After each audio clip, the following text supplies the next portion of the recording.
우리가 살아가다 보면 크고 작은 일들을 만나고 또 여러 갈래길을 만나고 그때마다 선택해야 되고 결단을 해야 되는데 그때 가장 필요한 것이 영적 통찰력입니다. 물건 하나를 사도 최하 10년은 봐야 되잖아요. 물건을 잘못 사면은 뭐 큰 어려움이 없지만 우리들의 인생의 행로에는 그 쉬운 길이 아니고 하나하나가 다 소중합니다. 결정할 때마다 아주 깊은 영적 통찰력이 요구되는데 그 점을 오늘 룻기서를 통해서 여러분들에게 말씀을 좀 드리려고 그래요. 오늘 이 본문을 보면 나오미의 가정, 이 가정을 통해서 우리에게 메시지를 주시는데 5가지로 나눠서 5번의 장면을 여러분들에게 제시를 하려고 합니다. 첫 번째 장면은 베들레헴에 살아가고 있는 나오미의 가정의 모습입니다. 성경은 베들레헴에 나오미라고 하는 한 가정이 살고 있었다. 그렇게 시작을 합니다. 그런데 이 나오미의 남편이 엘리멜렉인데 엘리멜렉은 유다 자손입니다. 거기다가 칼렙의 11대 자손입니다. 로얄 패밀리라고 그래요. 역사성 또 신앙의 큰 뿌리를 가진 영광의 가문이라 그런 말이죠. 여러분 칼렙 잘 아시잖아요. 가나안에게 아주 지대한 영향을 끼친 사람이 칼렙입니다. 정탐꾼들이 돌아와가지고 가느냐 마느냐 위기에 처했을 때 앞장서서 끌고 나갔던 사람이 칼렙이에요. 그리고 가나안에 들어가서 마지막 험지 헤브론 땅 남았는데 그때 칼렙이 나섭니다. 저 산지를 내게 주소서 내가 정복하리이다. 그렇게 해서 정복한 땅이 베들레헴이에요. 그런데 그 베들레헴은 무슨 땅이냐면은 미가서에 보면 장차 100년 후에 거기서 다윗이 태어나고 1100년 후에 그 땅에서 예수가 태어나리라. 예언된 땅이 베들레헴이에요. 그 베들레헴에 나오미 가정이 지금 살아가고 있습니다. 굉장히 영광된 유산을 상속받은 거죠. 오늘 첫째 장면은 베들레헴에 이런 가정이 있었다. 베들레헴에 나오미라는 신앙의 역사성을 지닌 아주 소중한 유산을 간직한 한 집안이 있었다. 이렇게 시작을 해요. 첫 번째 장면이고요. 두 번째 장면은 이 역사성을 가진 나오미의 가정이 모압으로 이사를 가요. 이사 갈 수 있습니다. 살아가다 보면 이사 갈 수 있죠. 근데 어디로 이사 가느냐는 건 중요한 거예요. 어디로 이사 갔냐면 모압으로 이사를 갔어요. 이 성경은 나오미 가정이 모압으로 이사를 갔다는 것을 고발하고 있어요. 나오미 가정이 어떤 가정이냐면 신앙의 찬란한 영광을 상속받은 가정이 더군다나 약속의 땅 베들레헴을 버리고 모압으로 이사를 갔다. 이걸 강조해서 고발을 하고 있어요. 모압이 어떤 땅입니까?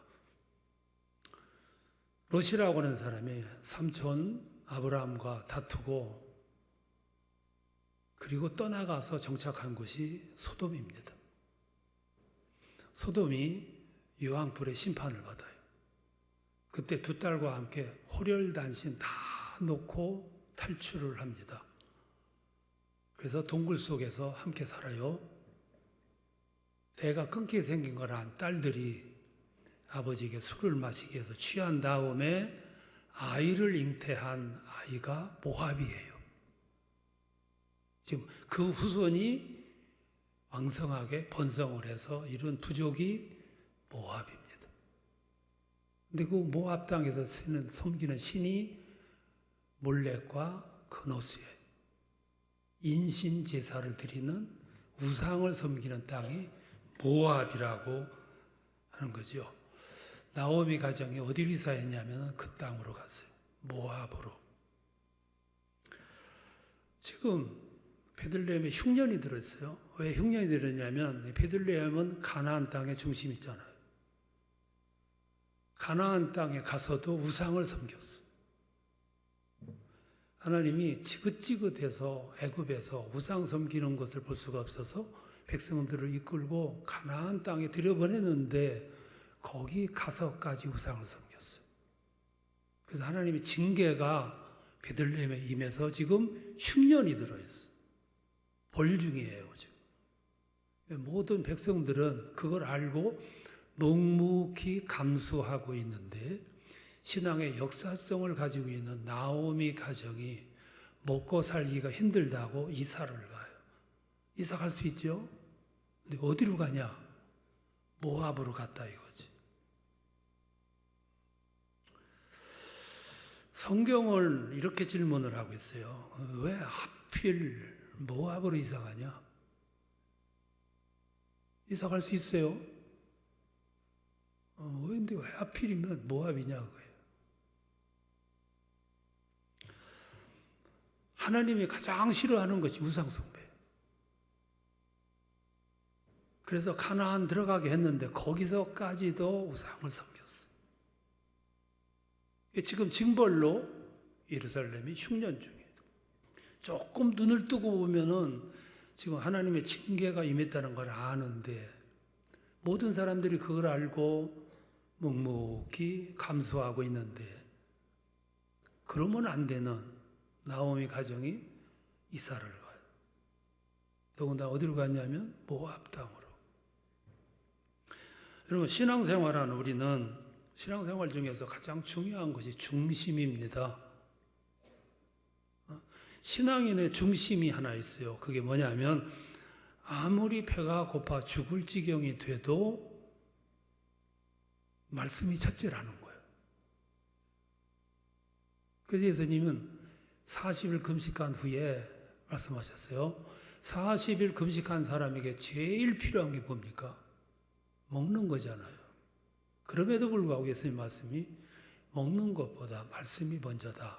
이렇게 규정을 하셨어요. 이게 신앙인의 삶의 중심이에요. 초점이죠. 그런데 그때도 말씀이 아니고 떡이 먼저인 경우가 뭐냐면 모압으로 이사 가는 거예요. 이 삶에는 순서가 있는데 특별히 영적 생활에는 중요한 것이 순서예요. 먼저 말씀이야. 먹는 게 아니고. 먹는 걸 우선하려고 하면 모압을 가게 되는 거예요. 오늘 성경은 우리에게 이걸 강조하고 있어요. 베들레헴에 살던 그 역사성까지 소중한 가정이 있었는데 모압으로 이사를. 세 번째 장면은 모압으로 이사가는 그 모습을 저 위에서 하나님이 주시하고 계세요. 여러분 이거 잊지 마셔야 돼요. 하나님이 주시하고 계세요. 저 가정은 모압으로 가면 안 되는데 가고 있어요. 그래서 이렇게 내려다보세요. 근데 신비한 거는 그렇게 안 되는 길을 가고 있는데 하나님은 막지를 않으세요. 여러분 이거 유심해야 됩니다. 우리들이 살아가다가 가면 안 되는 길을 가도 하나님은 막지 않으세요. 보고만 계셔. 이게 굉장히 중요한 부분이에요. 안 되는 길을 가고 있음에도 불구하고 막지를 않으셨어요. 근데 엄밀히 보면 막지 않으신 게 아니에요. 막았어요. 하나님의 그 길로 가면 안 돼. 큰 소리 치셨어. 그래도 안 들으니까 주변 사람들을 통해서 조언하도록 충고하도록 했는데 안 들었어. 마지막에는 양심에 호소도 하셨어. 근데 그게 안 들리고 안 보이는 거예요. 왜? 내 생각이 너무 확고하기 때문에 하나님이 주는 음성, 사인이 안 보이는 거예요. 그래서 낭패를 당하는 거죠. 잘 믿는 분들이 그래서 낭패당하잖아요. 근데 하나님이 이렇게 내려다보시고 막 사인을 보내는데도 그냥 가는 거예요. 얼마나 실망하셨겠어요? 근데 얼마 후에 나오미 가정이 모압에 가서 하나님을 또 흥분하게 만드시는, 하나님을 진노케 만드시는, 하나님이 안타까워하게 하시는 일을 또 저질러요. 그게 뭐냐면 현지에 가서 두 며느리를 현지인으로 받아들여요. 이게 무슨 의미냐면 이제부터 시작되는 타향살이에 저 사람들이 있으므로 도움이 될까 계산상에 나온 거죠. 두 며느리 현지 며느리를 얻어.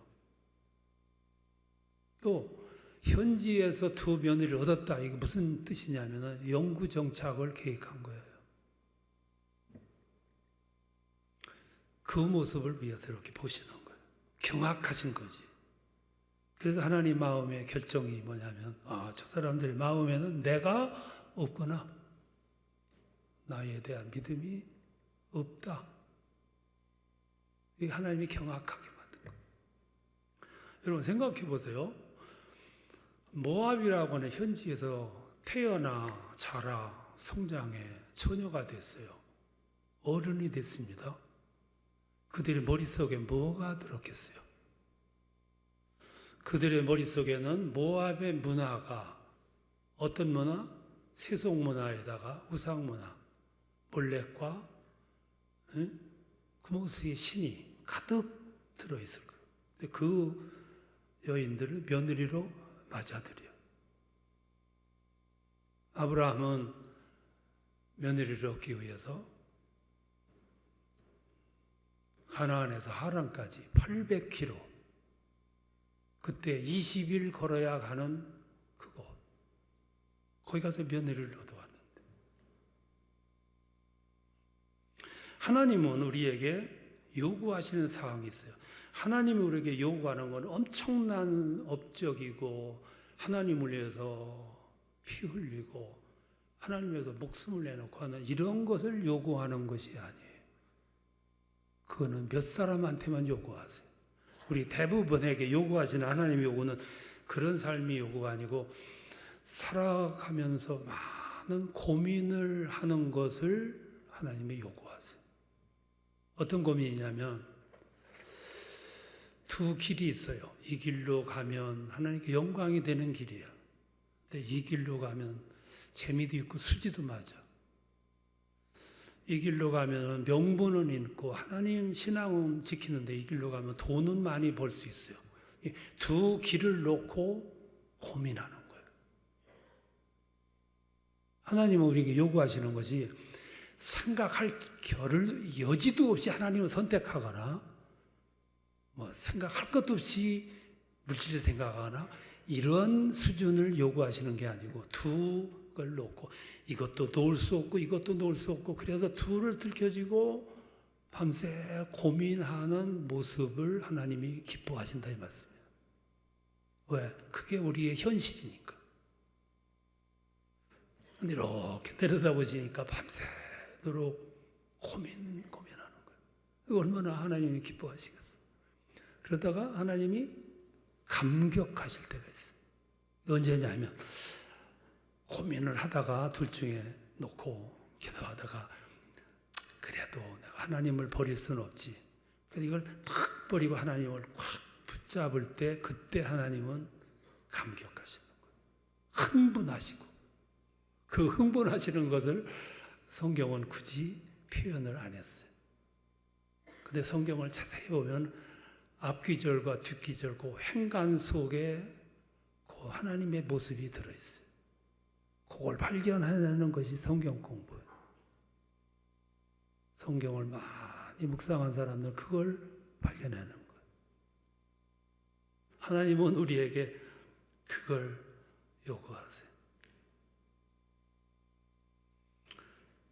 네 번째 광경이 있어요. 하나님의 생각이에요. 우리는 하나님의 생각 잘 모르잖아요. 근데 하나님의 생각은 지금 모압으로 이사를 가는 나오미 가족이 다시 베들레헴으로 돌아오는 것이 하나님의 생각이에요. 근데 이 가족은 베들레헴을 떠날 때 아예 집을 팔고 갔어. 현지에서 두 며느리까지도 얻었어. 그거는 베들레헴으로 돌아갈 생각이 없는 사람들. 근데 하나님의 생각은 그들은 반드시 돌아와야 돼. 자, 그러면 이 부분을 여러분 자세히 보세요. 하나님의 생각은 돌아와야 되는데 그들은 돌아올 생각이 없어. 그럼 하나님이 그들을 베들레헴으로 돌아가게 하려면 어떻게 해야 되냐 하면 어떻게 해야 됩니까? 정신이 번쩍 들게 해야 돼. 그러려면 그들이 가지고 있는 가장 소중한 것을 뺏어야 돼. 그래서 남편이 죽습니다. 두 아들이 죽습니다. 그러니까 나오미가 가지고 있는 가장 소중한 것을 박탈하니까 순간적으로 눈이 뜨였어. 영적인 눈이 뜨였고 현재 상황을 보면서 하나님을 생각하게 됐어. 눈을 확 뜨고 자기 자신을 보고 현실을 보니까 독백이 나온 거예요. 무슨 독백이냐면 내가 그동안 무슨 짓을 한 거야? 내가 왜 여기 와 있어? 내가 여기 와도 되는 거야? 심각한 독백. 그래서 하나님이 때로 우리 삶에서 소중한 것을 박탈하시는 거예요. 눈 뜨게 하려고. 그래야 원위치가 되니까. 유턴하게 되니까. 그래야 회복이 가능하니까. 회복할 수 있는 기회를 주시려고. 그래서 마침내 롯이 두 며느리를 앉혀놓고 선포를 합니다. 나는 고향으로 돌아간다. 너희들도 친정으로 돌아가라. 그리고 너희들 제가해서 평안히 살아라.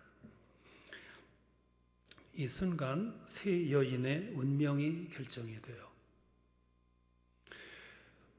나오미는 고향으로 돌아가는 길밖에 없어. 선택의 여지가 없어요. 거기 가야 회복이 돼. 첫째 며느리 오르바는 가만히 생각해 보니까 시어머니를 따라가야 별 볼 일 없어요. 나의 인생은 장창하고 시어머니는 언덕이 없어요. 베들레헴에 가봤자 소용없어요. 그래서 계산을 탁 해보니까 답이 안 나오는 거예요. 그래서 미련 없이 시어머니의 뜻을 따라서 고향으로 돌아가요. 근데 룻은 아무리 계산해봐도 시어머니를 떠날 수가 없어요. 그러니까 판단의 기준이 다른 거죠. 그래서 비합리적인 길을 걸어가기로 작정합니다. 미래가 불확실하지만 시므를 따라가겠다고 고집을 부리는 거예요.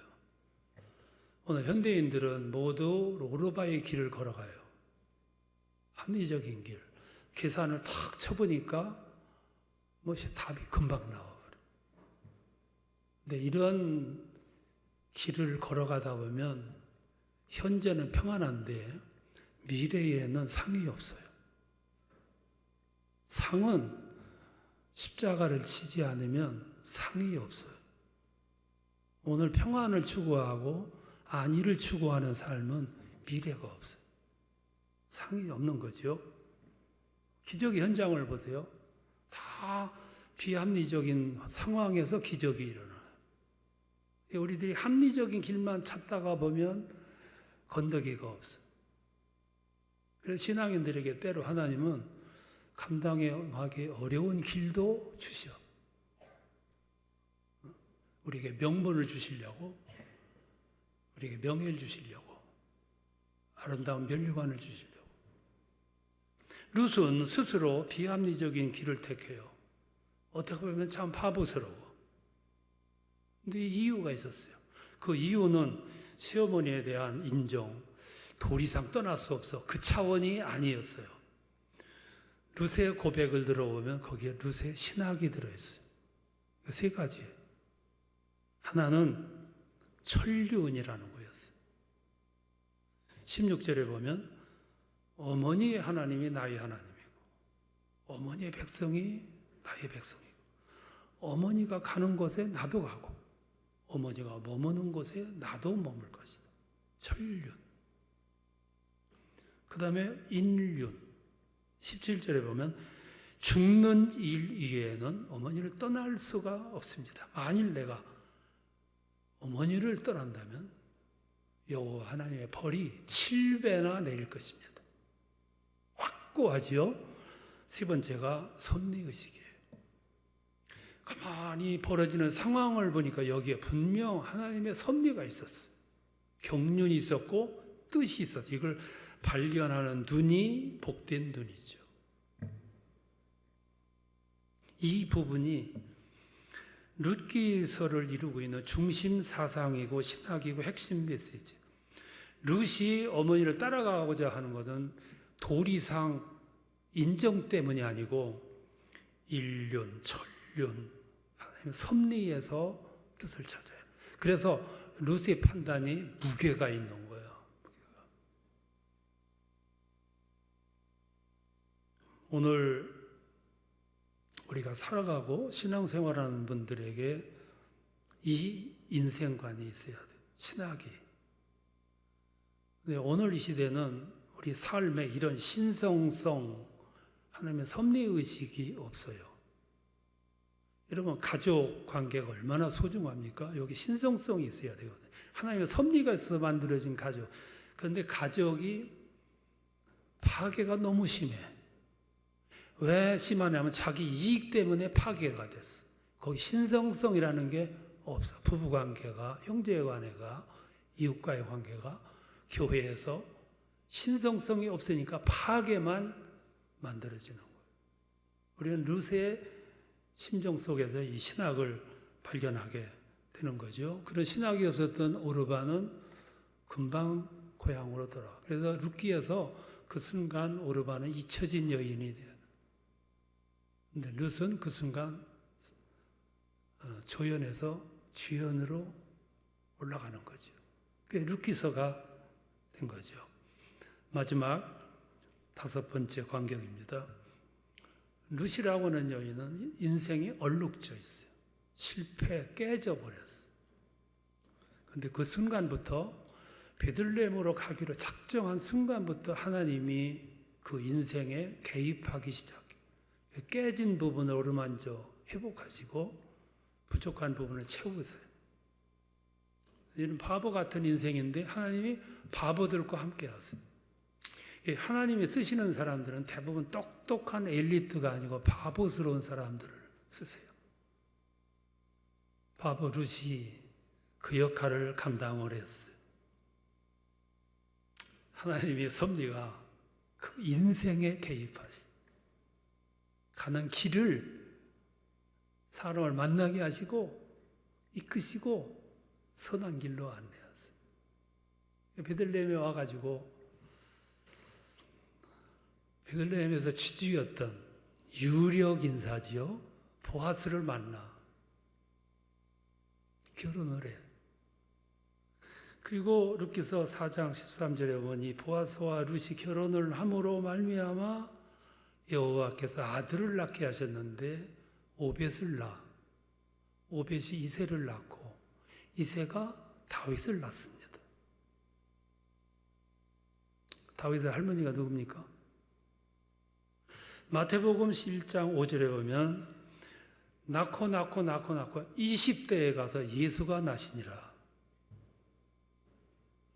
예수님의 애조모가 누구냐면 증조모가 누구냐면 저 꼭대기 할머니가 누구냐면 이교도 모압 여인 룻이었어요. 그 밑에서 20대에 가서 예수가 태어나. 여기서 우리에게 아주 단언해서 메시지를 주세요. 나오미는 너무 소중한 것을 너무 쉽게 버렸어. 너무 소중한 거를 의미를 몰랐어. 오르반은 너무 평안한 길을 걸어가. 그러니까 미래가 없는 거예요. 룻은 오늘 험난하지만 오늘 험난 속에 보이는 하나님의 섭리를 발견했어. 그걸 잡았어. 그래서 성경에 나오는 주인공이 된 거죠. 이게 오늘 아침 우리에게 주시는 룻기서가 주시는 메시지예요. 여러분이 가야 할 길이 어떤 길인가를 아시겠죠? 소중한 것을 소중한 것으로 여기고 발전시키고 간직하는 건 축복이에요. 그런 축복이 여러분 인생 길에 나타나시고 싹이 나고 열매가 맺는 축복이 함께 하시기를 축원합니다.